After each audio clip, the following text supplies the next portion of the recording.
Tere tulemast siis kuulama meie pilvejuttude podcasti. Ja mina olen Märt Ridala Solitast ja minuga on täna podcasti tegemas Alan Tammet. Tervist. Ja Henri Kunstmann. Tere. Ja täna on meil plaanis rääkida siis järgmistel teemadel, et Henri räägib cloudist ja AI teenustest. Siis Alan räägib multicloudist natuke põhjalikumalt ja lõpuks on meil ka üks uudis Terraformi kohta. Aga me alustaks hoopis sellisest uudisest, et see ei ole tegelikult uudis, vaid pigem isegi lausa trend, et siin 2 nädalat tagasi tuli Soomest uudis, et Google'il on plaanis suur investeering andmekeskustesse. Teatavasti Google'il juba on Soomes Haminas andmekeskus, aga plaanis on siis ehitada 2 uut ja need tulevad siis tõenäoliselt Kajanisse ja Muhosele, et sellistesse väiksematesse kohtadesse ja selle peale ma uurisin, et kui palju üldse Soomes siis andmekeskuseid ehitatakse, investeeritakse neisse ja see tegelikult on ikkagi üllatavalt suur. Ma ütleks isegi võib-olla buum, mis seal on käimas, et lisaks Google'ile ehitab Microsoft Espoosse andmekeskust. Peale selle nende globaalsete pakkujad on siis ka väga palju regionaalseid pakkujaid ehk et näiteks Põhjamaade AdNorth ehitab Kajanisse 2 andmekeskust, siis on veel brittide Buildtech ehitab Kemisse. Ja üks neid põhjuseid, miks Soome neid andmekeskuseid ehitatakse, on mitmeid, et miks Soome, siis Soomes on odav elekter, on palju taastuvenergiat, on tuumaenergiat ehk et elektri hind teatavasti on andmekeskuse valikul väga oluline. Samus turvaline ja stabiilne keskkond, nii kõiksugu seadusandluse kui ka ühenduste planeeringute osas. Soomes on võimalus kasutada jääksoojust, mis andmekeskustest üle jääb ja näiteks eluruumide kütteks on seda plaanis teha. Ja Soomes on ruumi. Nii et tänu sellele kõigele on Soomes päris huvitav selline andmekeskuste buum käimas. Ja loomulikult üks põhjus on selleks, et andmekeskusi vajatakse ka rohkem nii avalike pilvede jaoks kui ka siis tehisintellekti lahenduste jaoks. Ja selles osas oli, Alan, sul ka üks uudis siis Suurbritanniast. Just, et võib-olla siia teemale lisaks on see, et Suurbritannia on käivitanud siis uue algatuse ja nad soovivad siis ühesõnaga avaliku sektori pilveteenuseid kasutusele võtta, et siis ühesõnaga nad on eraldunud $1 miljard ja siis fookus on siis valitsusasutustel, et nad siis võtaksid kasutusele pilvelahendused ja ühesõnaga projekti fookuses on siis parem ligipääs digitaalsetele tööriistadele, kindlasti kulutõhusus ja vastupidavam IT-infrastruktuur. Ja see on päris siuke korralik summa, kokku võtab sellest lepingust osa siis 42 ettevõtet, mis on jällegi märgatav arv. Ja selle kõige hulgas on ka lisaks üks asjaolu, et soovitakse rakendada või siis kasutusele võtta ka tehisintellekt, mis on tänapäeval väga selline kuum teema. Ja Henri, sul vist oli ka midagi tehisintellekti kohta rääkida? Jaa, peale eilset, mitte eilset, vaid eelmist saadet, 2 nädalat läks nii kiiresti meil siin, proovisin ma erinevaid Azure'i AI teenuseid ja kus mul see mõte tuli tegelikult ühelt meie kuulajalt, kes mulle kirjutas, et vaadake sinna sisse ja rääkige sellest. Ja teine asi, miks ma sellest, kus see mõte tuli, on, et mul on kolleeg, kes õpib eesti keelt ja ta kirjutas .netis omale siukse plugina või boti, kes tal eesti keelt kontrollib läbi Azure'i Discordis. Ja siis ma mõtlesin, et piilun nendesse teenustesse ka uuesti sisse ja kuidas neid kasutada ja mis neist nagu saab. Testisin siin 2-3 erinevat teenust ja täitsa huvitav oli. Aga kuidas see Azure'is see üldse on, et need teenused jagunevad neil 7 või 6 erinevaks kategooriaks, ehk siis see on siis AI Vision, kus siis AI tootjatega sa saad vaadata läbi pilte või videosid ja ta teeb sellele analüüsi. Siis on AI Language ehk siis keelemudelite kasutamine, nagu õpib ära keeli ja oskab seda keeli nagu hinnata. Siis on AI Speech, mis siis meie mõttes teeb siis tekstist heli ja helist teksti ja töötab ka eesti keele peal täitsa. Siis on ka AI Dokument, et mis võtab sisse sinu dokumendid ja teeb selle pealt analüüsi. Palju lugesin ka, sain väga hot topic, peaks olema AI Search. Ma seda küll ei jõudnud seekord testida ega vaadata, aga selle mõte on see, et ta teeb sinu dokumentidest üle nagu endale registri, kus sa saad otsida ja teha nagu elu palju lihtsamaks. Ja loomulikult saad sa ka kasutada OpenAI-d ehk siis ChatGPT versiooni, mida sa tahaksid kasutada. Aga jah, ma siis jooksutasin enda Azure'i konto pealt mõnda teenust ja esmalt nad tegelikult jagunevad ka veel tehnoloogiliselt, mitte nagu tehnoloogiliselt, vaid nagu deployment'i mõttes mitmesse erinevasse kategooriasse. Et võid seda kasutada kui teenusena või sa saad sellesama mudeli jooksutada enda kas Kubernetese klastri nagu või mõne instantsi pealt, näiteks konteineri instantsi pealt. Teenuste provisioneerimine nagu jaguneb ka selles mõttes 2, et sa saad kõik teenused korraga nagu provisioneerida endale või nagu teenuse kaupa, ehk siis valid kas või näiteks Vision teenuse või ainult selle AI Search'i. Et see sõltub sellest sinu enda soovidest, kuidas sa tahad, ehk see sõltub ka sinu vajadustest. Kaasa saad sa endpoint'i aadressi ja 2 secret võtit. Ja 2 võtit on vajalik selleks, et sa saaksid regulaarselt oma võtmeid vahetada turvalisuse kaalutlustel ja ilma, et sul teenus maha käiks. Ehk siis põhimõtteliselt sul on võti 1, on sul rakendatud production'is, sa roteerid number 2 võtme, regenereerid ja tõstad selle number 2 uue võtme omale production'isse ja siis võtad number 1 võtme, uuendad selle ära ja tõstad selle tagasi production'isse ilma, et sul tekiks mingisuguseid häireid. Aga jah, ta põhimõtteliselt jaguneb REST API-ks või SDK-d saad kasutada. Mina tegin üle REST API ja mida ma siis proovisin? Proovisin Computer Visionit ehk siis võtsin pilte, kirjutasin väikse Pythoni skripti, millega ma lokaalselt võtsin pildid oma arvutist ja saatsin Azure'i teenuse poole. Ja sain sealt mõne sekundi pärast vastuse, mida ta seal pildil näeb ja ma sain valida, kas ma tahan tag'ide versioonis või tahan ma saada JSONis. Et täitsa huvitavaid lahendusi, et sain teada mitme protsendise tõenäosusega ta arvab, et seal on see asi. Eks ma natuke teda trollisin ka.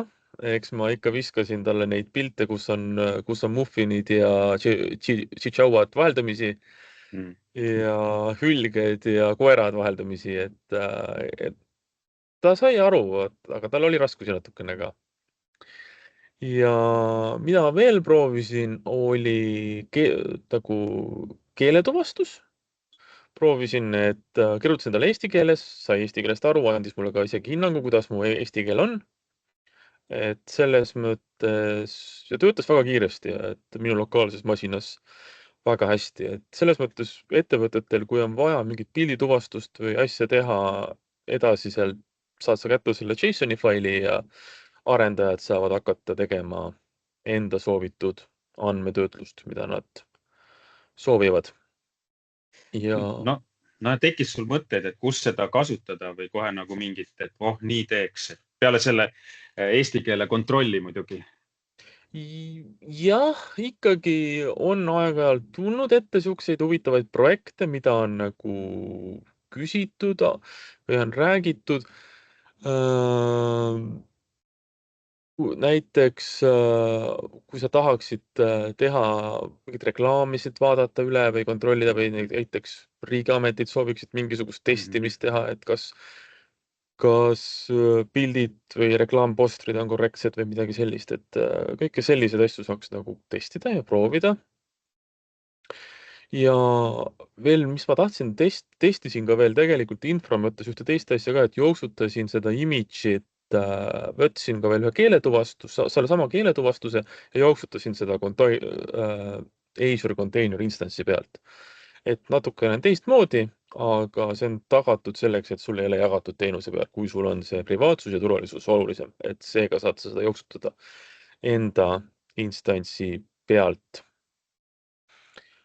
Aga jah, ma arvan, et me tuleme selle teema juurde veel tagasi päris palju. AI on teema, mida meil on päris palju ja tõenäoliselt me räägime kõikides cloudides, varem või hiljem käime need teenused üle. Aga jah, aga nüüd teistest cloudidest ja multicloudist, Alan, tahtsid midagi rääkida meile?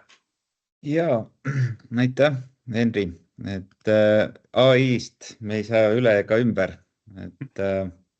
et näiteks lihtsalt tuleviku jaoks siis Gartner prognoosib, et 2027 aastaks on siis Gen AI, Generative AI siis oluline osa äriotsustest ja IT moderniseerimisest, nii et ühesõnaga igal pool näeme.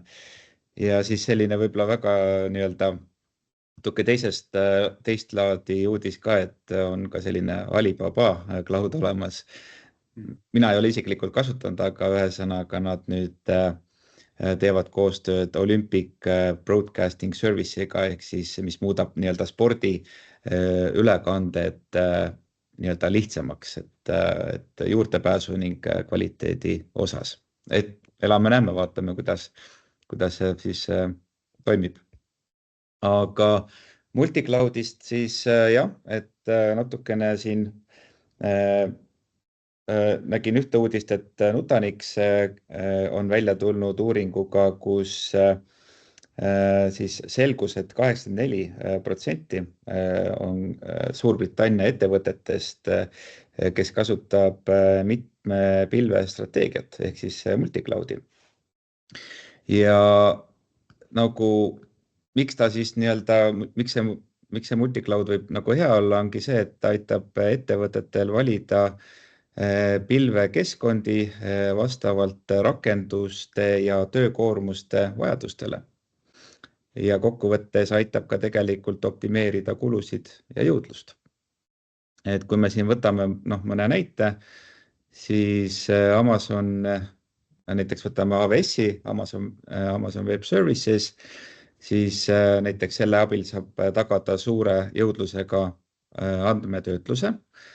Ja võtame siia juurde näiteks Microsoft Azure'i, siis see platvorm pakub turvalist integreerimist olemasolevate süsteemidega.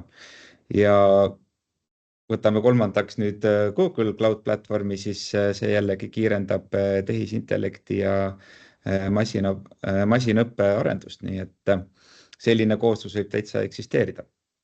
Aga üks väga tähtis point ongi see, et multicloudiga me ei saa ju üle ega ümber haldusest, et kui sul ongi seal 3 erinevat või ma ei tea, 4 erinevat cloudi providerit, et kuidas sa siis neid kõiki seal haldad ja näed oma ressursikasutust.